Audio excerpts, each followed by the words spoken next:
Okay. So just in this classroom today, Year 11 retreat's happening upstairs, PRC, so we will be back there tomorrow.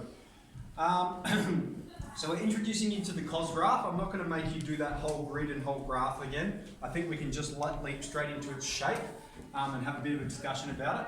So remember, I've got the COS graph here. It's different from the sine graph because the sine graph starts here and does a whole peak and a whole trough. Okay? The COS graph starts at 1 and we have half a peak. Okay, we have the whole trough and then we have the remainder of the other half of the peak. So we can see we've still got the equivalent of a whole wavelength. Okay, one crest and one trough. So we have a whole wavelength. And they're the exact same curve, hey Tom, but they're just shifted. Okay, one's being shifted a bit. All right. So really today we're going to focus on the cosine function.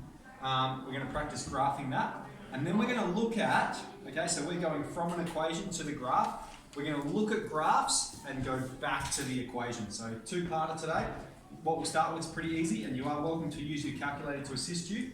But I think we're getting to the stage where we can graph these manually. Okay, so let's get into the first example. Graph the following functions. Last lesson we reviewed A, B, C, D, and we figure out that A is the amplitude, okay, that affects the distance from the principal axis. B tells us how many wavelengths occur in 2 pi. C and D, C horizontal translation, D vertical translation. So here we've got the number out the front, 2, that's the amplitude. And what it's doing is it's multiplying every value along the function by 2.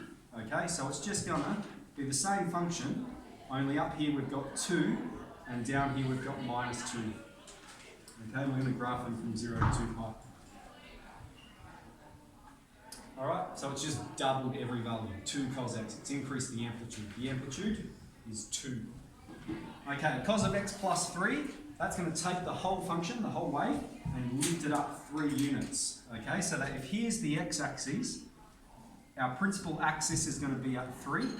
Okay, let's say that's the principal axis, that's the line about which the graph is drawn. And then let's put the 2 pi there, and then it's just okay, a whole peak and a whole trough. And just for scale, the maximum point here is 4, okay, because our amplitude is 1. From the principal axis, it goes up 1 unit. There's an invisible 1 right there, okay? And it goes down 1 unit as well, so that's going to be 2. So we've got 4, 3, 2, 1, 0. Okay, and then cos of 2x, this b, that's the value of b, that tells us we've got 2 wavelengths in 2 pi. So what that means, if we're going to sketch the graph, here's 2 pi, here's pi, and it means we've got 2 whole wavelengths. Now, I find some good tips for drawing these is to just go, all right, here's where it's going to start. It needs to get down here and then back up here in that length. So I've just got these 3 dots that are sort of guiding where I'm going to graph it. Okay, and then the same here. So it's doing something like this. Yep. So dots are helpful. Up, down, up. Okay? So here's pi, and you can see we've got 1 whole wavelength there and 1 whole, it should go up to there, and 1 whole wavelength there. And we've got 2 whole wavelengths in 2 pi, and let's put a unit on the y-axis here, 1 and minus 1. Okay, so I encourage you to start trying to do it a bit manually, but that's enough to get question 19 done. So that's what we'll start with. Probably spend 20-30 minutes on that, and then we'll get back together and talk about question 20 and 21. Cool? Yes. So is the sine